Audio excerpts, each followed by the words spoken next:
For many people in Southwest Africa, it was an ordinary day on the 15th of January 1936. However, it was also the birth of Frans Aupa Indongo, who would go on to change the Namibian business landscape in more ways than one. He was the third child of Kanjengo Nkono and Indongo Nkono. He was born in Ongwediva in Southwest Africa, which is now located in the Oshana region in the northern part of what is now Namibia. His siblings are Paulina Mpingana Ekongo, Anna Ekongo, Michael Ekongo, and Johannes Uhwanga Indongo Nkono. His family was very conservative and ethically oriented. As a child, Indongo attended the family's cattle. He also attended Amutanga and Omega primary schools. In 1952, at just 16 years of age, Indongo was fortunate enough to start working at Omega Primary School as a teacher of religion and mathematics. Indongo showed considerable willingness to perform. As a young black man, he stopped at nothing to generate income through various ventures, whether it was hunting, drying meat, cutting wood, selling goods, building huts, or sewing. Now, around this time, the contract labor system was kicking in full swing. This was a system by which white people contracted laborers from Ovambaland and Kavango to work on their farms. It had become very popular, particularly among young men from Ovambaland. In search of greener pastures, thousands of healthy young men flocked annually to work for white German settlers and Afrikaners. After a few years of teaching, as a young man, Indongo was not satisfied. He wanted to make more money and become rich. He had become bored with the teaching profession, especially because the pay was very small. He realized that there was more to life than simply being a teacher. He felt that he had much to offer beyond the classroom. Therefore, in 1955, Indongo made the bold move of quitting his teaching job in search of better opportunities. In 1956, at just 20 years of age, Indongo moved to the south to work as a contract laborer.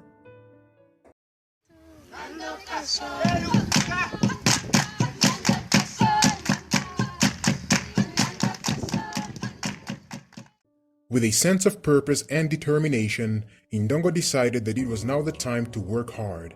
Indongo was given 18 months to work in Walvis Bay as a contract worker. By that time, most contract workers were sent to either work on the farms or in the mines. However, Indongo was lucky enough because his first type of employment was with the municipality of Walvis Bay. His responsibility was to supply the generator machine with fuel. His salary was 3 Namibian dollars a month. Residences for contract laborers in those days were in the form of compounds. This is where Indongo lived with fellow contract laborers. They received tobacco, boxes of matches, jam, and soap free of charge. Indongo, however, did not use these items.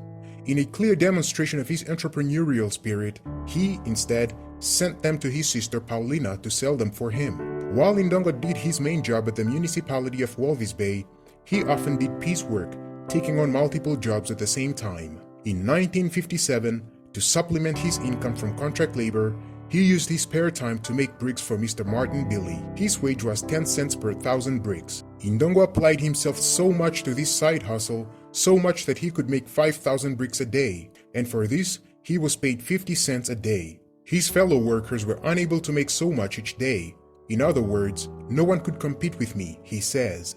In the same year, he was able to buy his first sewing machine, and the money came from making bricks. He quickly mastered the skills of using the sewing machine. He continued sewing trousers, shirts, baby carriers, and other traditional garments.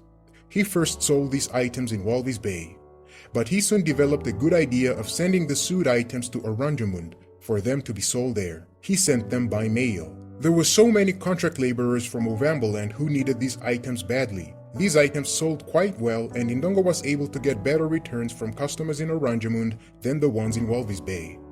Two main reasons why his products were selling well are that 1. Contract laborers who knew how to sew were not allowed to take their sewing machines to Oranjemund, and 2. There were no shops from where the contract laborers could buy the items they needed. This was why Indongo made good money from selling these items in Oranjemund. In mid-1957, when his contract expired, he went back to the former Ovambaland.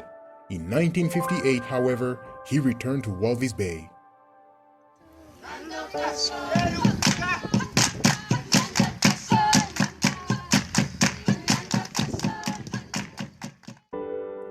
In 1958, when Indongo returned to Walvis Bay, he went to work in a factory called Overstone. now known as Etosha Fishing Company.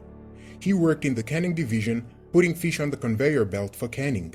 He worked there until 1961. In the same year, he opened a small shop in Omusimboti in his home region of Oshana. In 1964, after saving enough money, Indongo opened his first shop in his own building in Okatana. This building, however, was constructed from mud bricks and topped with a thatched roof. As business expanded, the doors to a second store soon opened. This time, he had the funds to build a sturdy brick building topped with an iron roof. Within a few years, he expanded the shops into a chain of supermarkets across the country.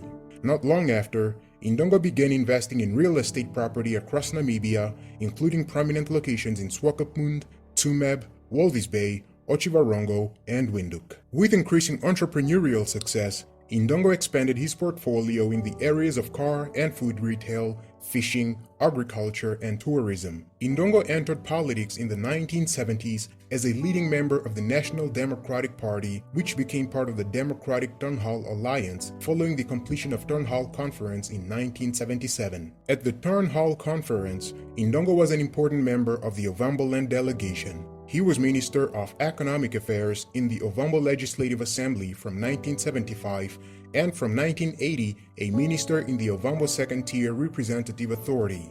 In 1982, he was a founding member of the Christian Democratic Action for Social Justice led by Peter Kalangula. After his brief stint in politics, however, Indongo missed being at the forefront of his business. Therefore, he resigned from politics in the late 1980s to manage his business affairs.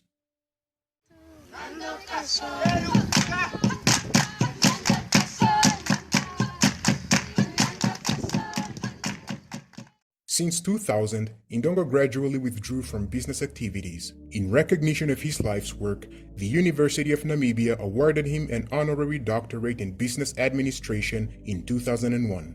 The honors were presented by the then President of Namibia, Sem Nujoma. In 2003, Indongo received another honor when the Von Bilo Street in downtown Windhoek was renamed after him to become the Dr. Frans Indongo Street. Through hard work and investment opportunities, Indongo built a business empire matched by only a few. In fact, his holding company, the Frans Indongo Group, is one of the largest conglomerates in Namibia. As from 2008, through the Frans Indongo Group of companies, Indongo has owned about 60 individual companies, including Continental Enterprises, Melmar Properties, Indongo Toyota, Wispeco, Protea Hotel, the shares of Consolidated Sugar Industries, Namibian Fishing Industries, Etosha Fishing and Kettle Fishing Enterprise. One interesting thing is that Indongo now partly owns Etosha Fishing Company, the very same company he worked for when he was a young man in his early 20s. Indongo is estimated to have a staggering 1.3 billion, giving him a spot in the top 5 richest Namibians. Today, Chief Executive Officer Kobus van Gran, a board of directors, and a body of trustees stand at the helm of the company, leading with the same passion to see the company's vision of shaping today to own tomorrow become a reality. It's crazy, really, as Indongo's life started off so bleak, with just a sense of determination and a love for entrepreneurship. But Indongo knew what he wanted and he committed himself to it. He took action to make sure he was on the right path, and he quit jobs that did not align with his long-term vision. He worked tirelessly to make his vision a reality. If you enjoyed this video, also be sure to hit the like button and subscribe for more content like this. Until then, this is Misfit Media.